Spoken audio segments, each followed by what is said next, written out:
Holy shit, guys. What's going on? Dale7402 back with another episode of Ringside Republic. What a fucking show tonight, guys. What a night. Raw really turned it up a notch and showed us what they're capable of tonight in Los Angeles, California. Guys, before I get into the review, I want to say thank you to everyone on Twitter. Tonight was sort of a milestone for me and for my show here, Ringside Republic. We reached what may be an insignificant number to some, but monumental to me at the moment. We reached 100 followers on Twitter. So to everyone that followed me on Twitter, I want to say thank you. Thanks for showing the support. I hope you guys will, the new followers, I hope you guys will watch the video, watch my review tonight, and hopefully we can reach 200 by SummerSlam. Would be a goal of mine that I've got set that I would like to accomplish, and we'll see if we can get there. But thanks to everyone on Twitter that helped me get to 100 followers. Guys, tonight, Raw, June 26, 2017, from the Staples Center in Los Angeles, California. This was a great show tonight, guys. It shows us what WWE is capable of. I'm a lot more excited than I seem right now. I can't get as loud as I would like to be and project my happiness to you guys about the show tonight. My little girl's asleep in the next room, so I gotta try to keep it down. But fuck yes, a decent fucking show. Monday Night Raw, guys. For the first time in a long time, we got a pretty damn decent show tonight. You know, I don't know if it was in Los Angeles. I don't know if the rumors are true that WWE has admitted to coasting over the last few weeks, and they promised to pick it up. The rumor going around is that they are going to try harder and pick it up. Well, hopefully that's true, and hopefully tonight is just the first view of them doing that. But let's get right into the show, guys. Roman Reigns kicked off the show tonight. Came out to a sea of boos in California. Roman come out to also a sea of "We Want Strowman" chants. You know, he came out and talked shit for a little while and says that you know, he's going to beat down Strowman at the pay-per-view. And then all of a sudden, an ambulance. We start hearing that noise again, and an ambulance backs into the arena very slowly. The build up to seeing who was in the ambulance was pretty good. You know, Roman walked around for a while and he couldn't figure out what's going on. He finally opened the door to reveal that no one's there. Strowman jumps him, you know, hits him with a couple forearms, throws him up on the stage, grabs him. Raw kicked off great tonight. Strowman grabbed Reigns and literally threw him off the stage into the ambulance, which he legit looked like he hit really hard. I watched the side of his head bounce off that ambulance, and he really, I mean, it looked brutal. It looked savage. Braun Strowman's the fucking man. I cannot wait to see this ambulance match. I can't wait to see how they finish this feud off. In my opinion, I think Strowman should get the win. Of course, everybody hates Roman, but we'll have to wait and see what goes on there. We got Elias Sampson in the ring with Cesaro and Sheamus to perform another one of his songs, which luckily, thank God, the Hardys come out and interrupt him before he gets a chance to sing the first lyric. So that's great. I do not like Elias Sampson's songs that he performs in the ring. I like his gimmick. I like his look. I like his moveset. I think he's going to be a big star. But this singing in the ring that he does every week is cringe, in my opinion. So we come to a triple threat tag team match, whatever. We got Finn Balor and the Hardys versus Sheamus and Cesaro and Elias Sampson. You know, they had a pretty good match for the most part for what it was to kick off the show, and Finn Balor ended up getting the win for the Hardys. And real quick, guys, I don't know if you noticed this or not, but after Finn got the win, he's standing in the ring with Matt Hardy, and he kind of looks over at Matt Hardy, and Matt Hardy says, "Wonderful." And it was cool. You know, this broken thing, it's coming, guys. Just hang on. As soon as they get this shit settled in court, Matt Hardy will be broken, and it will be fucking awesome. Also during this match, Josh Duhamel, or however you pronounce his name, was on commentary with them talking about a new movie that he's doing with WWE Films and Sheamus coming out next year, so we can look forward to that. But a good match for the most part. Shattered Dreams. Goldust cuts a quick promo before he comes out for what I thought and what everyone thought was supposed to be a match, which with R-Truth. Um, Goldust comes out, and let me just say that one of my big disappointments of the night was when Goldust came out and he wasn't donning the big gold robe and the big blonde wig. I really wanted to see the old school Goldust. I wanted to see the robe. I wanted to see the wig, and we didn't get none of that. Goldust did, however, come out with his own personal cameraman to film what wasn't a match but ended up being just a beatdown that Goldust gave to R-Truth. We've got Paul Heyman backstage in an interview with whatever her name is, and Samoa Joe comes and grabs him, and once again kind of starts petting his head, saying, this isn't for you. That clutch, that coquina clutch, isn't for you. It's for your client Brock Lesnar when he shows up tonight. In my opinion, what I thought would have been really cool is if Samoa Joe would have kidnapped Paul Heyman and took him off to God knows where and just kidnapped Paul Heyman, and then Brock Lesnar could have been walking around pissed all night looking for his advocate Paul Heyman, and Joe's kidnapped Paul. Where's Paul? I thought that kind of would have been a cool angle for the night, but they didn't go in that direction. Samoa Joe just kind of fixed Paul Heyman's suit, says you look good, and we'll see you later. Miz TV. This was the cringe, the awful segment of the night, in my opinion. Miz come out for Miz TV with Maurice. He did not get a kiss. They are teasing the breakup, the on-screen breakup of Miz and Maurice, which will be coming soon. He comes out for Miz TV, and his special guest is the Ball family. Now, maybe I've been living under a rock. Maybe I don't know what's going on. I don't follow the NBA very closely, but I had no fucking idea who this guy was, so I had to go and do a little research on him. So obviously, if you guys know who he is, you could understand why WWE wanted him on the show tonight, just for publicity. But The Miz starts interviewing the Ball family, and I can't think, what was his name? Lamar or something? LeVar. Yeah, LeVar Ball is a character. I mean, this guy was, he kind of got into it with Miz and said, you're not on the big baller brand level. So Dean Ambrose comes out. Now, I don't know if you guys noticed this. Joe Cronin surely did and brought it to my attention. I went back and watched it.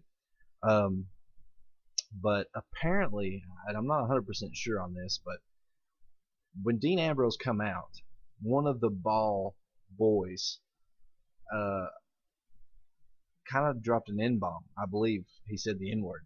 I'm not going to say it on my show because, in my opinion, that is a deplorable word.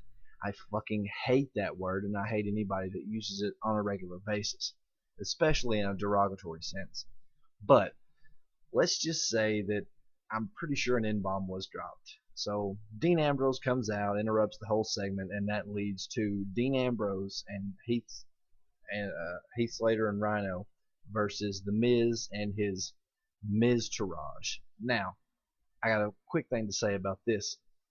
Why the fuck would WWE call something a Miztourage?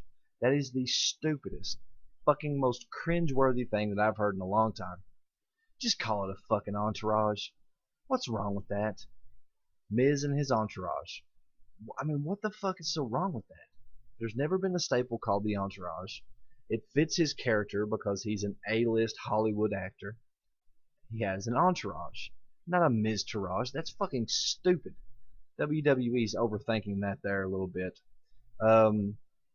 So, like I said, The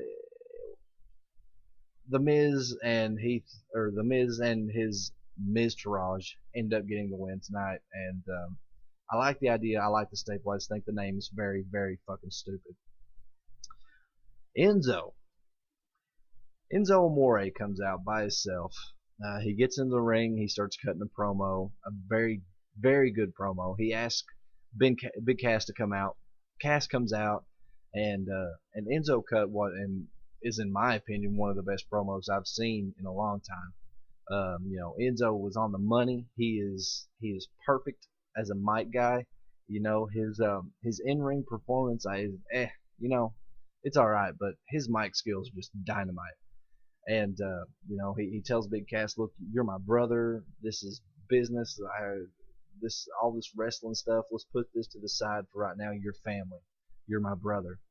Big Cass apologizes. "I'm sorry, Enzo, and if you really thought we were broken up, then there's only one word to describe you." And we were all just waiting for it, But WWE did good here. For a minute, I thought, "Holy shit, they're putting them back together. They've changed their mind. They're putting them back together."